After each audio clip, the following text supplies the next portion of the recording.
So,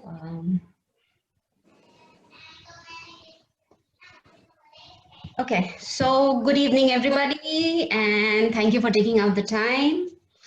Um, this is always a pleasure, talking to such lovely people, and most of the panelists I know personally. So this session is going to be very entertaining. I know that, and nutrition is one topic I think that all moms, all of us go through it, right from when our babies are toddlers to when even as teens. I know that we all are worried moms. So that is how the seed of thought for this webinar, because I have been a paranoid mother of a toddler, and now I am an obsessed mother of a teenager. Hi, Shifali. We started off. We were waiting for you, and we just started off. So we have all our panelists. We were just welcoming everybody and all our attendees. Like I was saying, I have always been a paranoid mom, right from when my son was a toddler to now, worrying now that whether he's eating too much junk, is it empty carbs, is it nutritious, all of that. So I'm sure many in this group are like me. That will be a little heartening for me to know that most of us are the same. Most of us worry endlessly for our children. So best to hear it from the experts. So that's why this came up. So we'll start by introducing our panelists.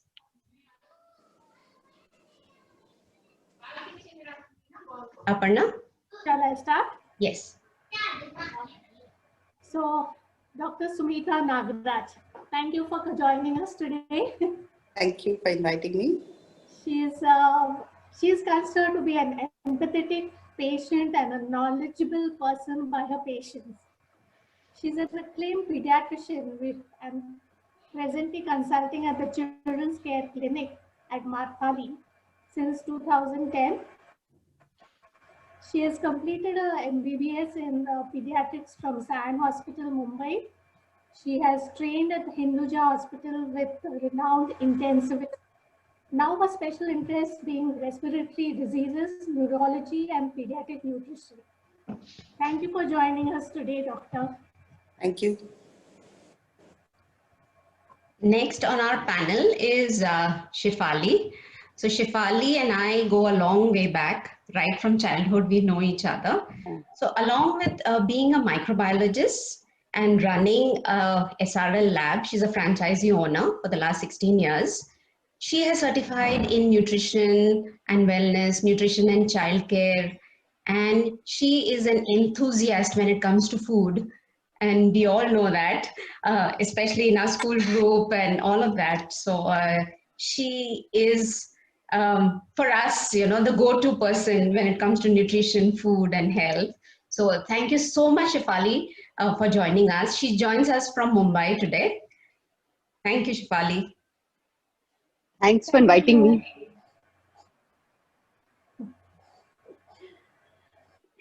Okay. Our third panelist, Vaishali Dalela. Hello. A certified yoga trainer from the Swami Vivekanand Yoga Anusadhana, which is a university in Bangalore. Yes? Yes.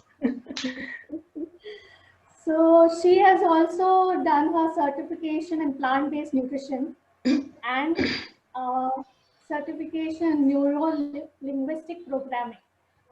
Knowing her personally, having learned yoga from her, I have benefited a lot. And I know she mixes up ancient meditative practices with modern techniques, and she makes it very interesting. Thank you, Vaishali, for joining us today. Thank you. Okay, so Aparna is helping us co-host today. Aparna, like I said, has been with Teddy's Daycare for the last 6 years and is a backbone to Teddy's.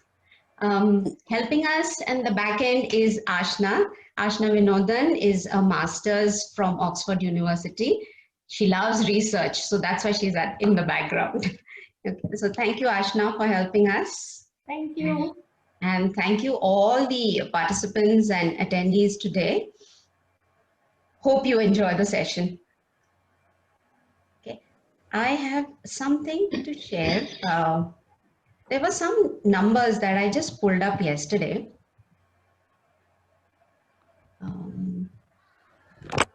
Okay. I'm just sharing my screen and let me know if you can see it.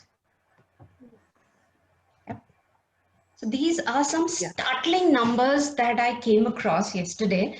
You know, while we discuss obesity, there is a large chunk of Indian children who are malnourished. You know, I did not know that less than 6%, less than 10% of our children in the age group of 6 to 23 months do not get adequate diet. You know, so that is the story of rural India. On the other hand, a stark contrast is the 14.4 million obese children in our country. And this stat is as latest as 2019. So that means our urban children, there are 40% of our urban kids currently are on the brink of unhealthy diet causing obesity, which is, I am sure the numbers would have gone up in the pandemic since we all are at home. We all are looking at comfort food and 3 breakfasts and 10 snacks a day, that I'm sure this 35 to 40% would have shot up to 50 plus, you know, you not sure what that figure is going to be, you know. So I think this is the right time we talk about nutrition and nutrition in children. I think it's a good opportunity that, you know, we have such a beautiful panel, and our questions from the people who have registered have been varying from teenagers to toddlers to infants. So everybody across the board is worried about whether the children are eating healthy, are they growing right? So we start off with Sumita ma'am. Aparna, you have a question for Sumita ma'am? Yes. So, Dr. Sumita, we know that we need food to be active, to live, to work. So, what is the impact of food on the physical and mental development of a child? Yeah. See, food is the fuel which gives us energy. Now, food is the basic need of life. Without, like air, we need food also. Without food, we can't process, our energy processes don't work. The enzymes don't get a substrate to work, and we don't get energy to not even breathe. So food is like the elixir of life. We have to have food to sustain our existence. Now, nature has provided us with the ultimate food that a baby needs. That's breast milk. So when the baby is born, the breast milk is the most important aspect of nutrition. It contains all the essential nutrients, vitamins, minerals, carbohydrates, proteins, whatever a newborn baby needs is all there in breast milk. So breast milk, feeding breast milk is encouraged. Exclusive breast milk feeding is always encouraged. But when the child reaches about 5 months, 6 months of age, breast milk is not going to be enough. So then we encourage the mother to start supplementary feeding. Supplementary feeding should include an adequate amount of all necessary nutrients so that the overall development of the child takes place. At this time, the child is developing not only physically but also mentally, also emotionally. So the primary caregiver has got a very important role to play in these things. The primary caregiver, as in the mother. The mother is a most important, first contact for the baby. So then the mother starts feeding supplementary foods rich in proteins, rich in iron, rich in calcium. These are the things that are is required by the brain of the baby, so that the brain development also starts. In the first 2 years of life, nutrition is very important. If the mother is not able to feed either breast milk or adequate breast milk substitutes and supplementary feeds, this baby starts lagging in these basic nutritions and brain development. Brain development, if it doesn't happen correctly, then it leads to cognitive disturbances, then it leads to learning disabilities, it leads to malnutrition, the child does not grow in height, does not grow in weight, will lag behind physically. All these things can, sort of come up if the initial part of the nutrition is not taken care of. So that is where most important aspect of the baby's nutrition starts, not only at birth, but probably before birth also. When the mother is pregnant, if she takes adequate diet and her nutrition is taken care of, the baby has got a smooth transition from the uterus to birth, then breast milk, and then supplementary feeds. That is where the whole journey of nutrition starts for the baby. And as the child grows older, we have to take care of adequate components of the food, the macronutrients as we call it, proteins, carbohydrates, fats, then micronutrients, vitamins, minerals, calcium. There are numerous micronutrients which are essential for specific developmental aspects of the baby. So unless and until the child receives a balanced diet in the formative years of life, it leads to not only physical disabilities, but it also leads to mental and social disabilities as well. That is where nutrition comes into major importance in the first initial, say maybe 10 years of life, but especially so in the first 6 years of life, where the brain development is at its peak. Okay, okay. So it's not only physical, it's it's overall, mental. Yeah. Yes. Okay, okay. We would like to take a poll at this juncture. Ashna, can you launch the poll for us, please? This is a simple poll for all the attendees. I've launched the poll, so all the audience will be able to see the questions on their screen. Okay.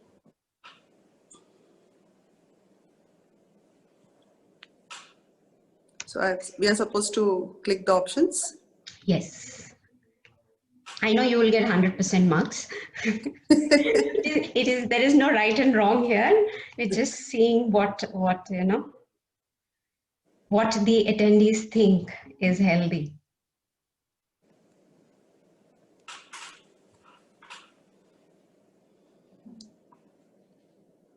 There is a lot of myth around bread, the cereal, the supplements, so most part of myself, I mean, being a young mother, I used to force feed, my son. I used to think putting in the Horlicks and the Bournvita and all of that will make him, a Superman when he grows up.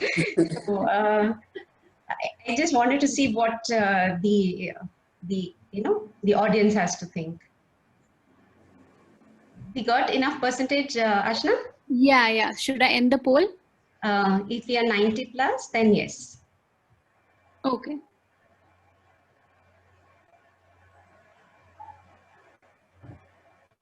Were everybody able to see it, the poll? Yeah. So you can end the poll. And you I've ended the poll.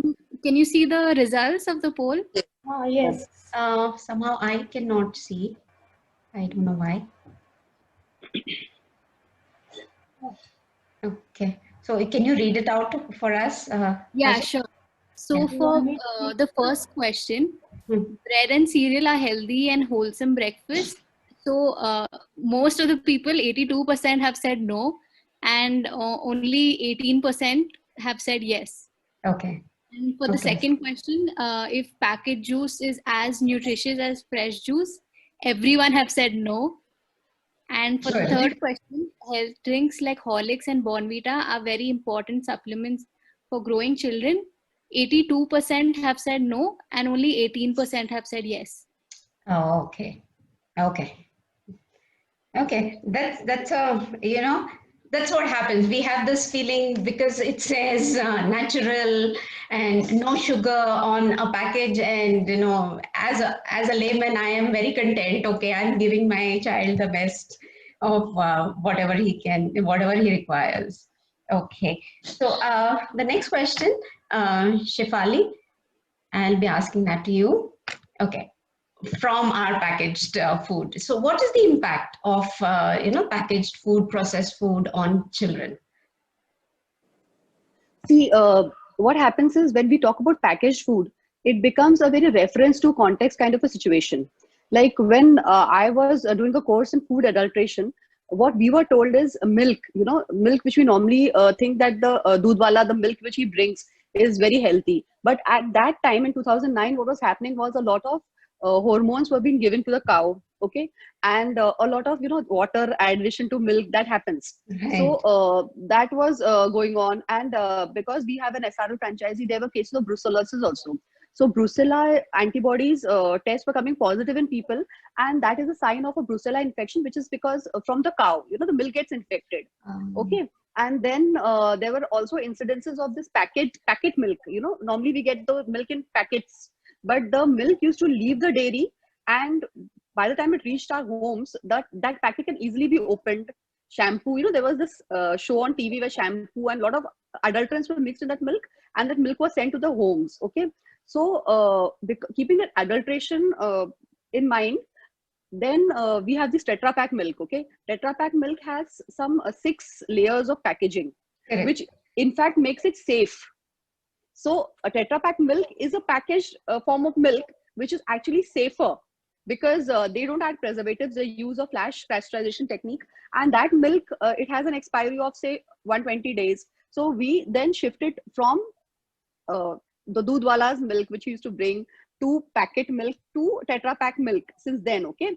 So Tetra Pak milk is actually what we are using is skim milk. Okay. So it doesn't have fats, and we use it for tea, for drinking, for coffee, and for all preparations in our house, except that you cannot set curd with it. So curd we take from outside. Okay. So packaged milk is safe. Okay. And when it comes to packaged foods, okay, like what we think, the highly processed foods, that is the ready to eat, like you open a packet of chips. That's so convenient that when a child is hungry, or when even adults, we are hungry, we just open a packet of chips and we eat it. Or if we take some ready, like you said, packet juice. In those cases, what happens is that there's a risk of adulteration. In those cases, the risk of adulteration is more because the food may not be stored properly. Then, of course, there is this case of high fats, salt, and sugar, which is found a lot in packaged food. Okay. So we have to avoid this. So then natural foods are preferable. And what else happens is that chemicals, preservatives, they are added in packaged foods otherwise. So natural foods are better. They're better absorbed by our body. And one more thing I want to tell about packaged food is, why do we opt for packaged food? Because partly because of convenience, and partly because of the ad bombarding. Okay. There are a lot of these ads which the children see on TV, which we see on TV, which gives us the impression that packaged food is healthy, but actually it's not. So the influence of ads on the children should be controlled. We have a lot of options now, because when you're watching TV, you have the option to take an ad-free channel or subscribe to an ad-free kind of an option. So I feel parents should opt for that option. There's no need for the child to see that ad. And then suppose a lot of children watch, like we watch YouTube videos, and there also you have the skip ad option, wherein the ad starts and after 2 seconds you can skip it. So we must educate our children that you skip the ads. We must educate them about the ads in general, that these are fake, pretentious. They are not so good as they seem to be, And as parents and as teachers, I feel we should influence the child's decision when it comes to food. So we must give them the natural food option. And we must educate them that the natural food is healthier for you. And what I always do is I correlate it when I'm talking to children. Because we're talking to children, and there, they have an affordability issue. So in that limited budget, they have to eat healthy food. And if they squander it on colas and chips, so then that 10 rupees or the 20 rupees goes waste, because the child does not have nutrition. So there, when we explain to the kids, we tell them that what is your ambition in life? What do you want to become? So if the child tells, I want to be a doctor or a policeman, then we ask them, okay, what's your academic goal for this year? So they say, I want an A grade. Okay. So then we correlate it with the food. We say, if you eat healthy food, natural food, then you will get the strength, the stamina, you will be able to study better, and you will achieve your goals. So that way you have to motivate the child basically. And of course, packaged food, it depends. You have to really limit it, minimize it in your diet, and then totally eliminate it. Okay. But somehow the packaged food always is more tempting because you can never stop with one Lay's chips or, one biscuit. Somehow, I don't know, right from, I think, kids to adults, I can never stop at one chip. So it is how we inculcate that. I think it has to be like a repetition and a repetition and a repetition. What See else? what happens. See what happens if you have to choose between starving. Suppose you are out, you're traveling, okay, and there's no food available. Then normally mummies, what they do, they carry that cup noodles and they put hot water and give the child. So if the child is going to starve, then I say, okay, go for packaged food. It's better than the child starving. But in case you have an option, the child is at home, like during the lockdown situation, then don't stock chips at home. Don't stock so much of Maggie. Like you can tell the child, okay, I'll give you a reward meal. If your child is very fond of Maggie, is craving for Maggie, you can say, okay, on Sunday you can have Maggie. Like once a week, you can give them a reward meal option of whatever packaged food they love. Okay. Otherwise, you must tell them that let's be disciplined and have natural food. And see, you can prepare natural food such that it's very tasty to the child. Okay. And a lot of variety is very important. A lot of parents, they keep repeating the same menu again and again. So what I suggest is go for plan your meals such that there's a lot of variety. Don't repeat a dish very often. So if the child gets variety, if you make something like you plan the meal such as for the child that we are talking about children who are toddlers or growing children, teens. So in all these age groups, you have to plan their meal that when they get up in the morning, they have a glass of milk, they have dry fruits. Then you can give them some upma or shira or idli, which is fermented, which is very healthy. And you can also involve the child in the planning of the meal. Okay, tomorrow what breakfast you want? Then they will say, okay, I want sabudana khichdi. Then you plan sabudana khichdi that day. Okay, so you involve the child in the menu planning. Then for lunch, you can take their feedback. You can give them curd rice. You can give them dal rice, or you can vary. Someday you can give them chapati bhaji. And suppose the child wants to eat paneer or some non-veg dish. So you involve the child in the meal planning. Then they feel, it's something which I have asked for and I'm getting it. Then 4 p.m. snacks. Instead of giving them something ready-made, you can make something like kurmura. You can add peanuts, kurmura bhel you can make for them, or something corn flakes chivda. You can give them something like that instead of giving them biscuits. And then for dinner, you can again decide. And what I feel, if you are making a pizza at home and the pizza you get from outside, there's a lot of difference in the two pizzas because outside pizza has mostly cheese, more of carbs, and they have hardly any veggies. Or if they put chicken, there's hardly any chicken. At home, when we're adding the toppings, we will put all 3 colors, tricolor capsicum, yellow, red, green. Then we will add corn, we'll add mushrooms, we'll add paneer, and we, put a lot of veggie topping, which is more healthy for the child. So whatever your child likes to order from out, try making it at home, whether it's a pizza or a burger. The patty which you make at home definitely be more nutritious than what you're getting from outside. So that way, slowly shift the child from outside food to home food. And you can have a cook. Okay, instead of spending a lot of money on parcels which are coming from outside, and it's not hygienic also. You can have a cook who makes the kind of food. If you're not fond of cooking, or you can try to learn something new, some new recipes. Involve the child also. The child is older in the cooking. So I feel there are a lot of options available to parents, which you must avail of. Okay, thank you so much, Shefali, for that. Okay, so the next question to Actually, Vaishali. I feel nowadays, nowadays we are also doing a lot of variety of cooking. Earlier, that used to not happen. Correct. We used to have sabji roti for breakfast, lunch, dinner. That is it. Right. It was much healthier also. True. Okay. So my question to Vaishali now. Vaishali, how do we ensure that, children who are very fussy, don't want to eat this, that, how do we ensure that they get a proper good nutrition? Okay.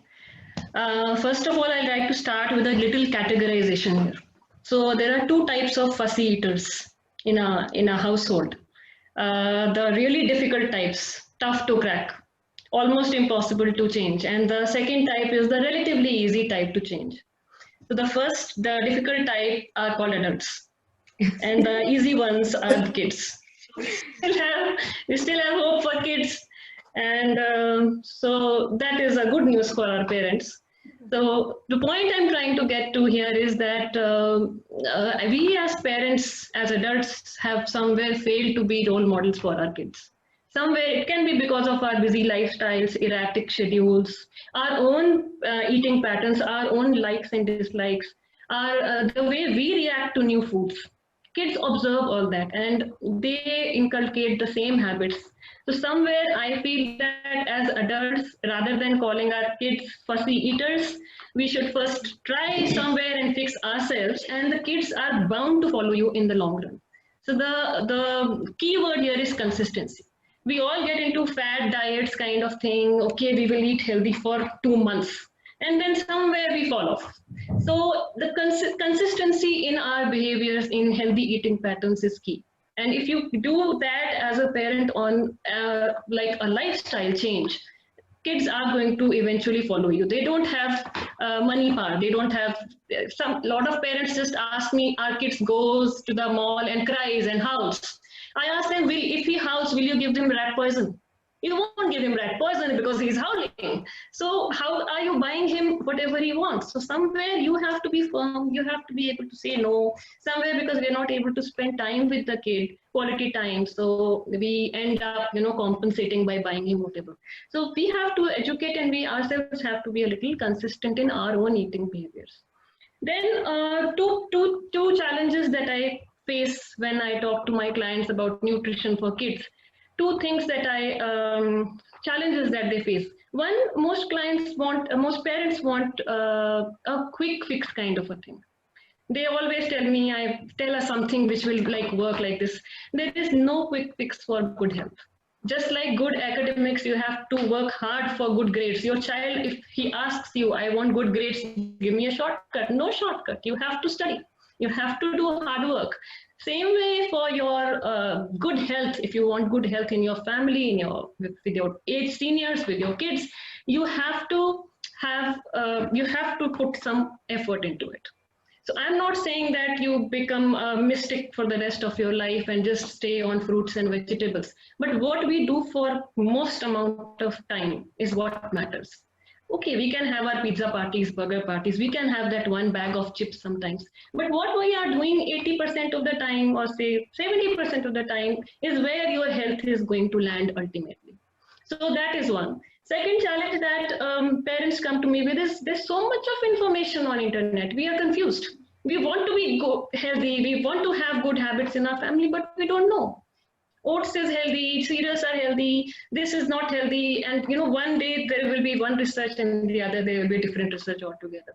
So misinformation is one more challenge that parents are facing. Even if they want to do things, they don't know what is right. So my take on that is, let's assume 95% of information on the internet is rubbish. Let's assume that. There's still 5% of information there which no doctor will say no to. Dr. Sumita will not say no. Fruits and vegetables are not healthy. Sugar you should take.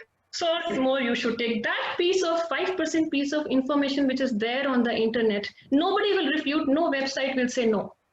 Let's stick to that 5%. And I think I can guarantee that 80 to 90% of your health problems will be in place if we can stick to that 5% of basic. And that is lifestyle change in terms of cooking more meals at home, buy stock good food. Now again, good food is a challenge to understand what is good. Somebody will say oats are good, somebody will say cheese is good, processed cheese is good. So let's say healthy, green vegetables, fruits, whole plants, paste foods like whole wheat breads, those kind of things, rotis, parathas, poha, upma. There's so many options which are healthy. And they go back to the traditions rather than cereals and Maggi and all these kind of things. Go back to traditional foods a little bit, just like Chef Ali was saying. So many options, kurmura and all those things. So there's a little bit of effort that you have to put into the family and into the health of the family. So, and misinformation, you can just check the information and stick to basics. Even then you will be good. Okay, so coming back to the point, the question, what can parents do for fussy eaters? If you are a young parent, new parent, it's a very good time to start offering the child more variety of fruits, more textures, more colors. Let him play. Don't fret if he's throwing the food or playing with the food. It's all right. let him play, and kids normally will opt for healthier options on their own. Of course, as long as possible, you till 4 years, no kid will go to the mall or the shopping store and cry for it. They don't know. So till 4 years, try to just say zero to any packaged foods. Offer the child homemade foods, and he will just get on the right track. And one suggestion that I can give is don't mash or camouflage the food, healthy food. Say you are giving him a steamed carrot sticks. Don't put salt, don't put sugar, don't give a dipping, don't give a sauce. Let him taste the carrot the way it is. Let him develop the taste for the carrots, for the broccolis without any additives. That will get him, to like the foods more, the natural foods. And for adults, for grown-up fussy eaters, first thing my suggestion is don't stress. Don't stress as a parent, and don't create stress for the child, because somewhere food should not be associated with any kind of negativity. Now he is already a fussy eater, so be patient, don't stress. And a nutritional science study says it takes about 12 exposures for a child to accept or like a food. Exposures doesn't mean he has to eat that food. Exposure could be he's helping in cutting the vegetable or food. He's seeing the food being served on the table. He's seeing parents talk about it, about eating it. Any kind of exposure, it takes about 12 exposures. So if you're making one exposure stressful, the second exposure is going to be even more difficult for you. So it's okay. If the child has seen the food being served on the table, your task is done. Be patient. Most parents will give up after 2 or 3 exposures. Don't give up. Keep exposing, be patient. Educate, like Shefali said, educate, talk to kids, associate. If I used to do that with my son. If there was a sick friend, I would tell him, see, this is what happened. He didn't drink enough water. He was having a lot of junk food. That's why this happened. So somewhere he would, associate. Okay, so now when the moment he falls sick, he'll tell me, Mama, I had so much of junk food. Please give me some salads. I'll be fine. So they start to associate. They're very smart that way. And one fun trick that I used to do with my kid for a grown-up, this works even for adults. You make a plate of any finger food, no spoon food, and come out of the kitchen and don't offer it to anyone. You sit and enjoy and you watch your TV.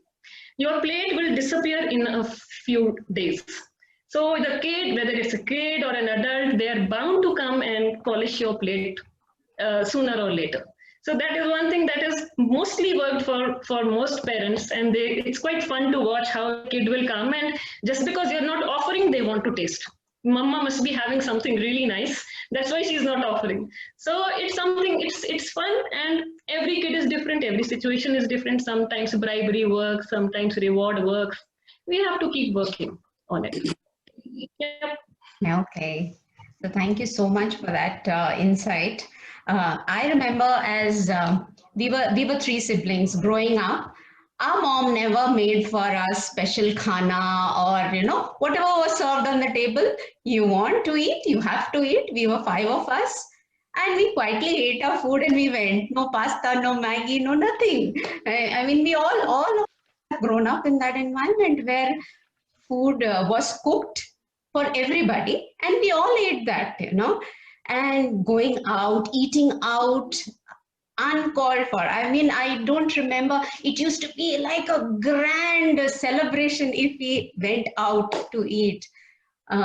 Ordering in, we had not heard of ordering in. So we all ate and we turned out quite good. yeah, none of us. I can imagine if my mom had all 3 of us as fussy eaters, she would have probably stopped after 1, So I think there are a lot of options, and we, like Vaishali said, we want to cover that guilt somehow of not spending quality time. So, we want to feed the child separately. We are not sitting at the dining table together and eating. After, I guess, around 18 months to 2 years, the child is ready to sit on the table and eat with the family. but still we have the special khana, mashed up food, and there'll be a lot of camouflage vegetables, put in there. And so the child is treated like the Maharaja, and we all slaves behind. I think the child also likes that. I'm sure the child enjoys all that attention that the child is getting, and why not fuss? So fussing just becomes then a habit. That's what we've seen in the daycare. Aparna, you would agree that Yes, definitely. lunchtime, we max 15 minutes for us in the daycare, piping hot food, and 15 minutes, and the plates are polished clean. And I had to literally take videos and send to parents that this is your child who's eating, and the mother would say, no, my child will not eat that vegetable, or my child will not eat chapati like that, he'll not chew. So that's the kind of situation that the child puts the mother through, or the parents through at home. Rightfully said, children need the attention and they get it the way they want.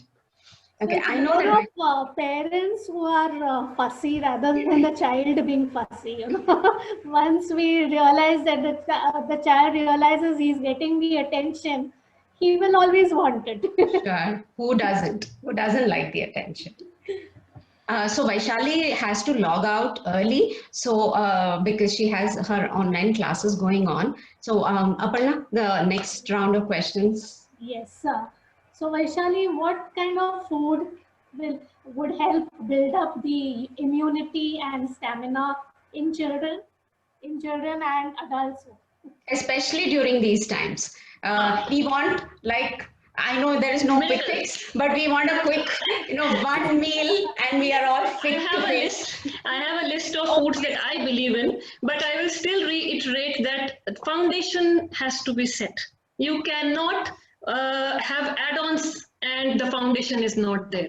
So, you have to have your green vegetables, you have to have your fruits and vegetables in place. For now, the guidelines say 40% of a child's plate should be fruits and vegetables. The medical guidelines of most journals nowadays says that. Okay. So, you have to make sure. Then you eating junk the whole day and then you have a turmeric milk at night is not going to work. Turmeric is also going to fail. So, you have to have a good foundation, and then on top of that, you have your amla and your turmeric. So that is the base.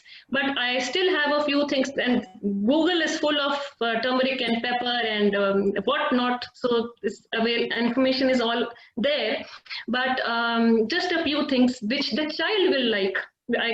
Ginger is not something very likable to the child. It's difficult to have to mix it in honey and give it. But some things that can be done not only in COVID but even throughout life as a lifestyle change. One is soak the nuts and keep it in the fridge. Make a batch for a week. So nuts can be almonds, walnuts, cashew nuts. If you can't afford them, groundnuts. Just make sure you're not allergic to groundnuts. Indians mostly are not allergic so much to groundnuts. And soak a batch and keep it in the fridge.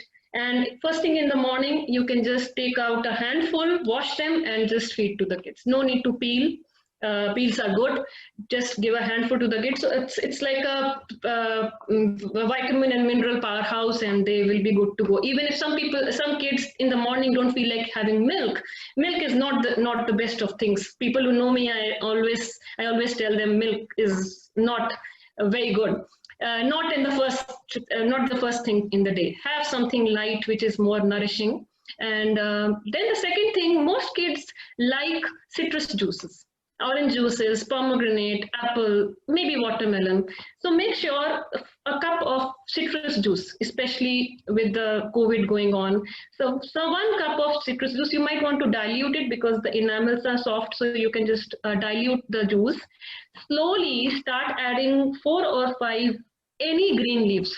So for kids, it will be good to have mint because it has a sweetish taste, not like a bitter tasting leaf, or 2 leaves of spinach or 2 curry leaves, like that. Start adding 2 leaves and a piece of amla to the juice. So I'm asking to camouflage here, just so that he starts having some green. And green, I insist on having a lot of greens because they have phytonutrients which no other food has. And they really help to help the cells to regain the vigor. So add some little bit of two leaves and a little bit of amla to the juice, and after a week add 2 more leaves. After a week add 2 more leaves. Slowly the child will not know, and he'd be having a good green juice, which is very good. Then soaked munakas. I don't know how many of you know munakas. It's like raisins cousin. It's a seeded. It's like the seeded grapes which have been dried. So it is slightly more healthier than raisins. So if you can get hold of munakas, you will get on Amazon. Soak the munak, wash the munakas and soak them at night in a bowl. Cover them with enough water. And in the morning again, you might have to take the seeds out. Seeds are edible. You can chew the seeds off, or you can take the seeds out and give a few soaked munakas to the child. Even you can have. All these things adults can also have. But these are nice, palatable things, so the children will like it. Then another thing that you can keep in a bottle on a table is a mix of all these seeds: flax seeds, sesame seeds, pumpkin seeds, sunflower seeds. All these seeds, you can lightly roast them, very lightly. You don't have to burn them, because then the molecular structure changes of the fat. So just lightly roast them on a light tawa and keep it in a bottle. Handful a day, everybody can have. This also takes care of your fatty acids and very good for immunity and stamina. Then the last one is make a habit for the family to have one evening vegetable soup. Not Knorr, not Maggi, homemade vegetable soup. Anything, make it chunky if the child likes to eat chunks, make it smooth consistency, whatever, but one before dinner or during dinner, one soup habit would be good in the long run. Apart from that, there are many things, but I think I'd like to stop here. Okay. Okay.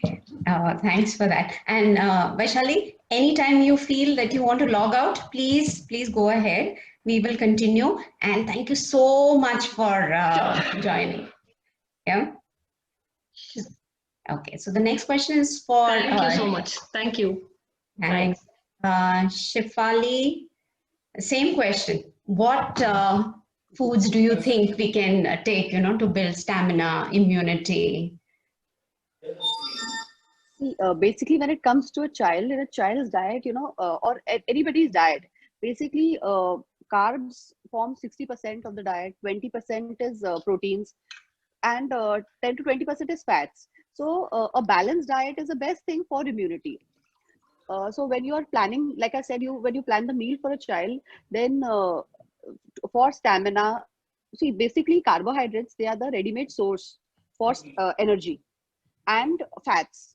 So it is your carbohydrates and fats which are the energy source, and when you want, so they provide stamina, and proteins and vitamins and minerals, they will provide immunity.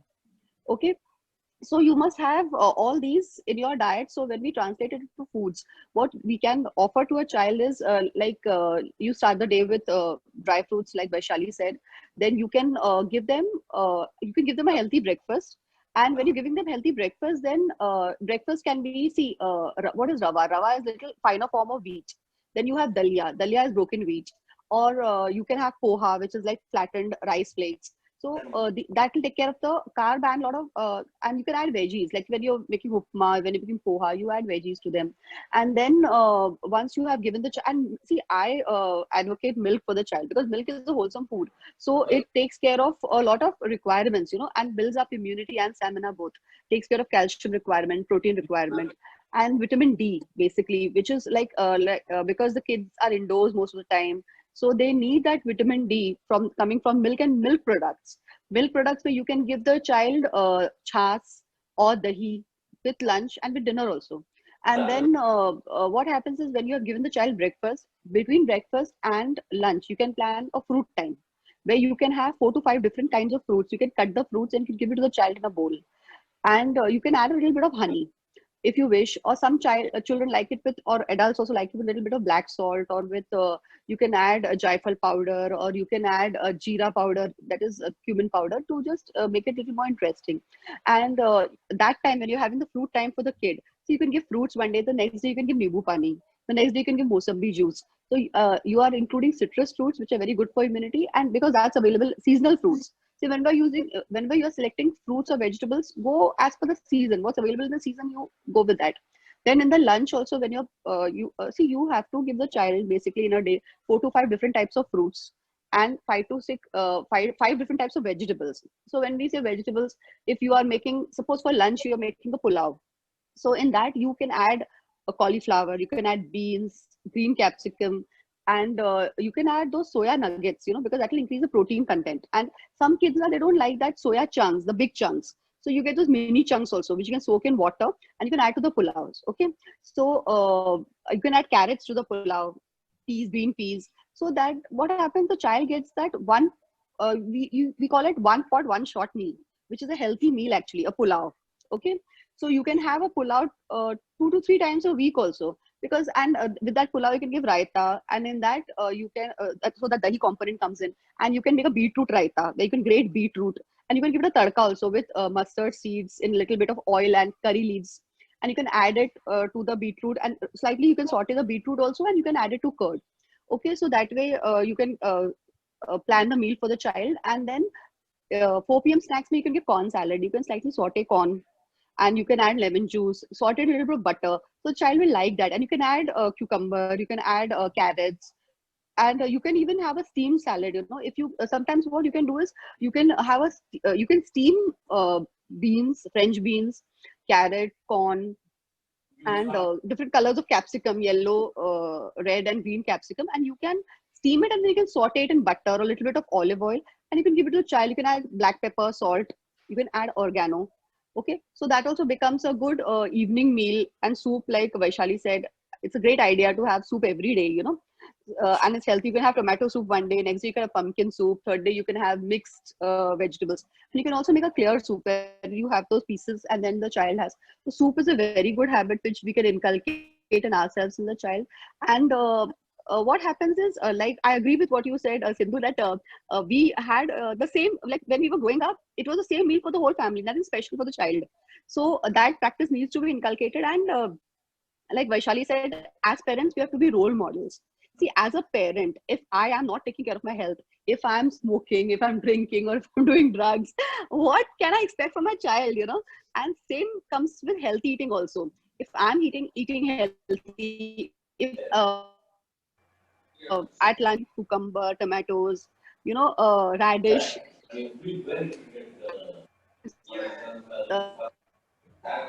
that of meal, having that, and the child just it's called monkey see monkey do. Children mimic. So we have to eat healthy, and automatically the child will eat healthy. So when it comes to building immunity, see, turmeric is very important. So we can give haldi wala doodh with a little bit of black pepper. So that also increases the effectiveness of the turmeric. And haldi wala doodh not every day. See, the child will get bored. If you give for 2 consecutive nights, the third night they will not have it. So give it 2 to 3 times a week at night, at bed, or other nights you can give them plain milk also. Then what you can also do is ginger and garlic is very good for immunity. So try to include it in your foods. You can grate the ginger, you can powder it, or you can make a paste out of it and add to the masalas. And you can use what is soont powder, dry ginger powder. That if you are having tea, you can add a half a teaspoon of soont powder. You can add it to the shiras you make, like you make kesar bhat, you call it in Bangalore. That is the kesar shira. So you can add a little bit of soot, so it gets you get the flavor enhanced ginger powder. So you can add soont powder, you can add grated ginger, fresh ginger, and then citrus fruits. Of course, I said you can when you're serving salad, you can serve a fresh lime cut into pieces, and and they can sprinkle it over poha, upma. So lime juice works well. And what else? Amla, you can get amla, so you can add amla. Try to introduce amla into the foods, And like I said, you must cut down on high salt foods, because that's not good for the child. So cut down on papads, cut down on pickles. Then high sugar foods also. Don't feed a lot of baked products to the child. That should be very, very rare. And basically, I think this more or less covers it all. One more thing I want to talk about is the influence of social media, which Vaishali was telling. If you follow the Instagram influencers who are and the kind of nutrition information they share is not authentic. So what I would like to promote through your video, this is, see, this month of September, what is the significance of this month of September? See, September is called the Poshan Ma. Poshan stands for P for Prime Minister's overarching scheme for holistic nutrition. Okay, so earlier this started as a Poshan Week, National Nutrition Week. Then it went on to become National Nutrition Month. So in this month, we promote nutrition, and the Prime Minister is leading this movement. And the guidelines for this year, Poshan Ma 2020, they are that we are going to tackle severe acute malnutrition, which generally happens in children under the age of 5. And so how do you tackle malnutrition? Okay, you make sure that your child is not starving, your child is eating by encouraging them to eat, giving them a variety of foods. And I also encourage, like Sindhu, you've been doing a lot of philanthropic activity. Donate food grains. See, the maid who's working in your house, she's making two ends meet. Maybe somewhere her children are not getting enough nutrition. So what we do is, I'm not boasting, I just want to lead by example, is that we give food grains to few of our staff members, to the maid, to the driver, because they're getting salary, but somehow we don't want them to compromise on nutrition. So what we do is we make a packet of food grains of 5 kg wheat, 5 kg rice, 2 kg of tur dal. We have 1 liter of oil and 1 kilo of sugar, which we give them every month. Then sometimes, like I have seen that you have celebrated birthdays and all, where you donate food, cook. So that is a nice way to celebrate birthdays. So somewhere we are helping to tackle the nutrition, and we can reach out to tribal areas, to villages, and somehow donate food grains and all to them. And what the Prime Minister has also done, a second guideline is, a Poshan ke liye paudhe, wherein we have a kitchen garden and we encourage the growing of plants, food plants, kitchen plants. So that way we get ready-made nutrition in our garden itself. And what I want to also guide everybody is, see, if from social media you want to get authentic information, then you can follow somebody who is a BSc in dietetics, PG nutrition, or a MSc dietetics or PhD. Okay, so you have these nutritionists. If you suppose what happens, see, now we are just talking about 5-10 minutes. This is just a beginning of a nutrition journey for most people. So like what happens is, when you fall sick, you visit a doctor. For mental health, we don't need to see a psychiatrist.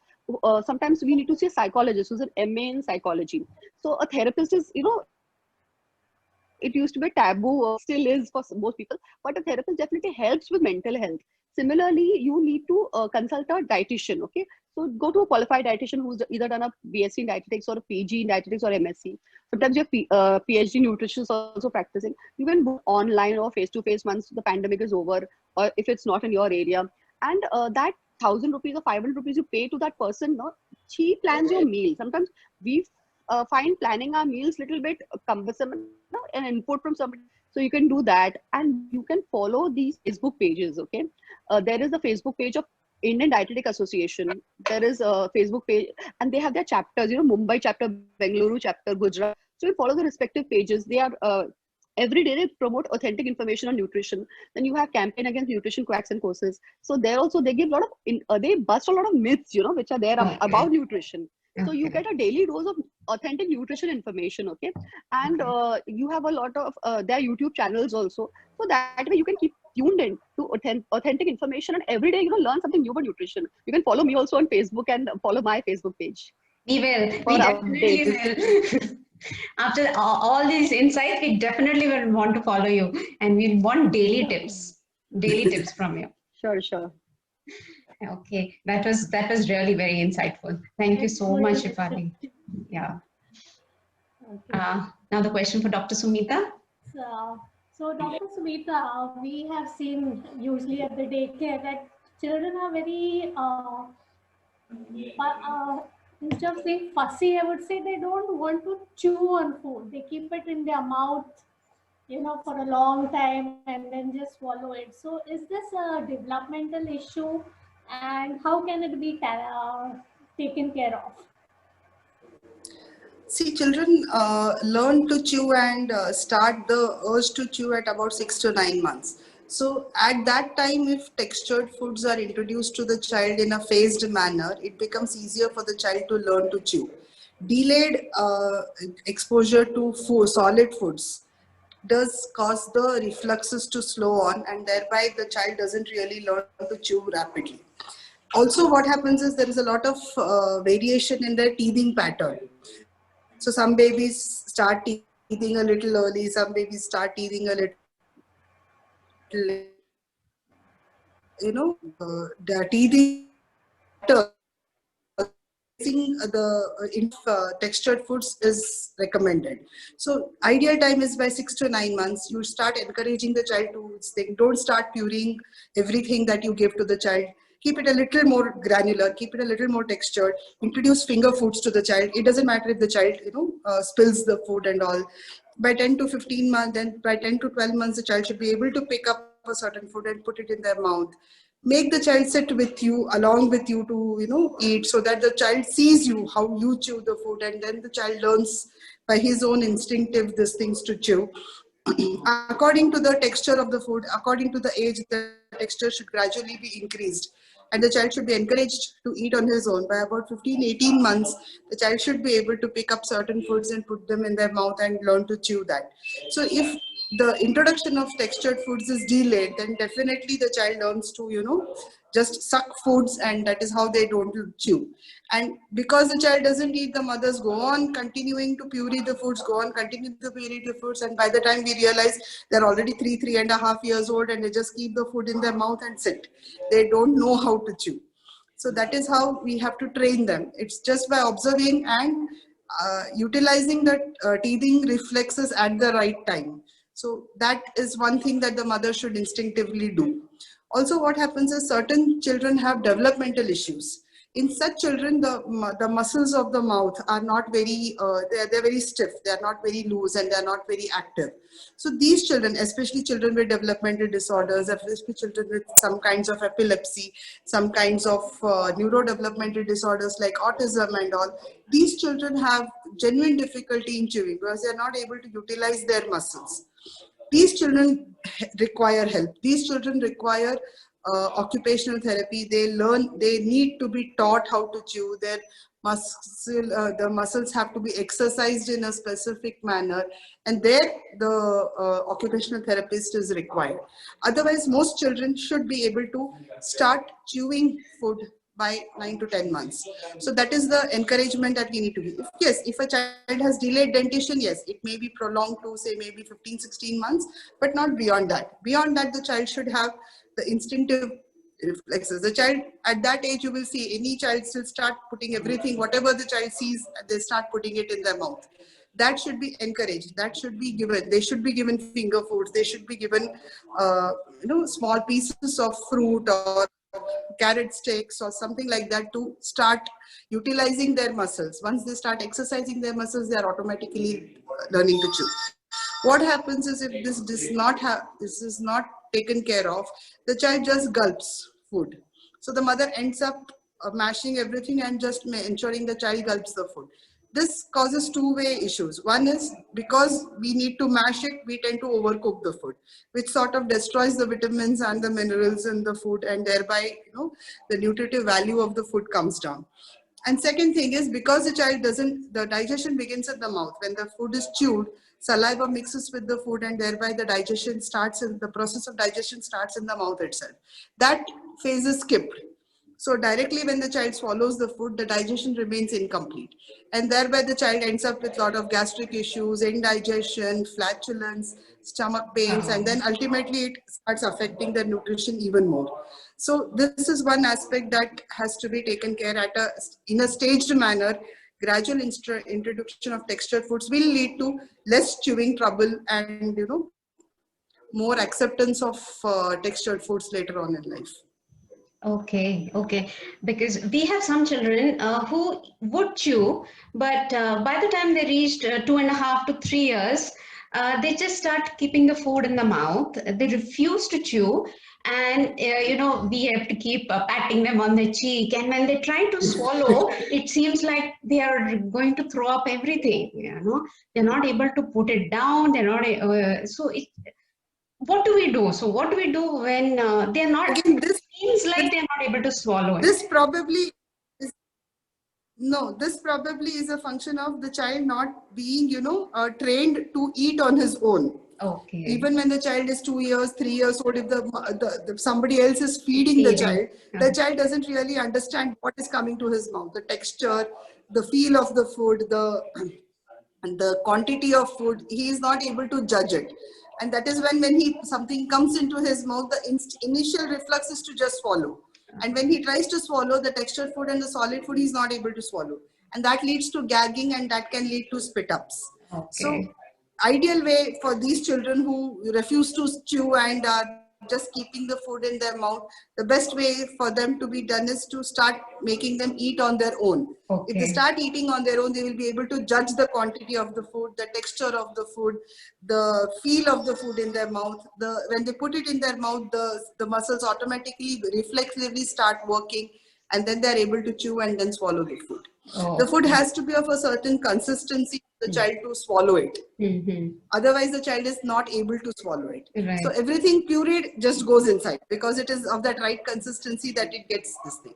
Anything else, the child doesn't really know what to do with it. So he just keeps it in his mouth. And when he tries to swallow it without chewing, he ends up vomiting it. Okay. So that way, self-feeding, if they are encouraged to do that, this automatically solves this problem. Okay, that's a very good solution, because we have been wondering, whether we are choking them, or is it right? Children should, apart from meal times, these children should be given finger foods. Okay. Small carrot pieces, Right. small biscuits, fruit cut into small pieces. Encourage them to pick up that food and eat it. That stimulates their hand-mouth coordination also. That Right. stimulates chewing reflexes also. That encourages them to try out different textures. Most problems will be solved by self-feeding. Okay, that's a wonderful solution. Okay, so there is. I want to just finish the work of feeding the child, so it's much easier to give it into a liquid form or a mash form and finish off. Yeah, it's much easier, but then it destroys the nutritive value of the food, because if I have to mash up everything, we either add a lot of water to it or tend to overcook it so that it really becomes soft and pulpy. Both ways, the nutritive value of the food goes down, and that is where this thing comes in. Beyond a certain age, mashed foods should be discouraged. Okay. They should be introduced textured foods so that they are able to chew it and digest it. Right. Okay. There is a video that I want to share. This is from Dr. Shravani from Australia. She has also shared her inputs on nutrition and children. She couldn't join because of the time zone difference. Yeah, I will just share that video. Hello parents, I'm Dr. Shravani Gupta, and I'll be talking to you today about nutrition in children. From my personal experience, the one question most parents ask always is, how do I get my child to eat healthy? I have 2 boys of my own, and I remember as a young mother, I faced many days where I just wished that I had a magic wand that I could just wave and get them to eat whatever I put in front of them. This does not happen. There is no magic pill, but small steps made in a timely fashion can go a very long way. Today I'll be touching upon a few areas that we parents often struggle with. Relationship with food. A child develops a relation with food quite early on. The process of feeding is just as important as the process of eating. Pressurizing a child to eat a certain food can result in the child disliking the food, or sometimes can just turn their appetite off. Some children will eat more just because their parents are pressuring them to do so, and they can end up overeating, and this can set a trend in the long term, which again is not a good thing. If a child does not want to eat a certain food, try to introduce it in small amounts every few days. A child needs to be offered a food at least 20 times, sometimes more, before you can decide that they definitely will not eat it or will eat it. Food choices. Avoid processed foods or foods that come out of a packet or a can. Try and eat fresh foods whenever possible, and fresh vegetables and fresh fruit wherever possible.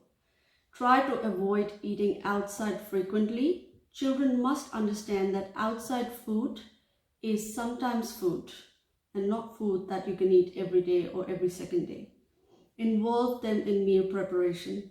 Involve them in making shopping lists. Take them shopping with you and make sure that both you and your child have been well fed before going shopping. Otherwise, you end up buying a whole heap of junk. Avoid buying sugary drinks.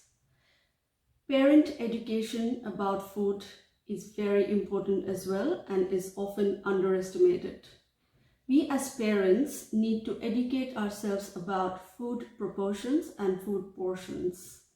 There is no magic diet to making a child healthy, but as we educate ourselves about healthier options, we can definitely reduce malnutrition and as well as obesity, which seems to be a very huge problem these days. No more than a quarter of the plate should be filled with starchy foods like rice or rotis. We as parents need to set a good example for our children. We can't be picky about foods ourselves and say we don't eat this and we don't eat that when we expect our child to show model behavior. Reduce the number of treats that we have in a week. Make snacks healthy right from the beginning for yourself and your child. I remember being given Bonvita as a child. I don't think it added any extra nourishment to my diet, and I don't think my parents ever realized how much sugar they were giving me. Be careful with these supplements, especially health snacks and health supplements. They're often quite high in sugar.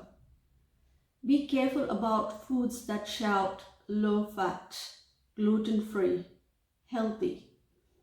Check the sugar content in these foods. Sugar today is a bigger killer than any other food group. Diet alone does not make a child healthy or unhealthy. We also need to inculcate exercise in our daily routine. Our children must feel that this is normal. This is part of daily routine. This is what normal feels like, and that's how they follow you and pursue a healthier lifestyle. If your child has a significant problem putting on weight, do see a pediatrician early on. Last but not the least, rewarding and bribing. When was the last time you rewarded your child with a piece of carrot when they finish their homework? Children associate reward foods with happy times. And so they tend to like reward foods much better than healthy foods. So be really careful what you reward them with. Thank you. Yeah. Yeah, I think Dr. Shravani summarized it very well for us today. She's kind of, and all that I want to say now is thank you so much. Thank you so much, Dr. Sumita, Shefali, Vaishali has logged out, Aparna, Ashna, and all the participants. Thank you so much for joining in today. I hope the participants, take back some tips. Before you sign out, there is a small feedback form that you can. It will just take a couple of minutes. We would love to hear what you thought about the session, and this probably would be one of the series, because we know nutrition is a whole umbrella of things, and I know Shefali is raring to give you tips, day-to-day tip, 24/7. She wants to plan the chart for all of us. So we definitely want to do more sessions. So thank you so much once again, and all of you have a good weekend. Thank you. Bye-bye. Thank you. Bye-bye. Bye.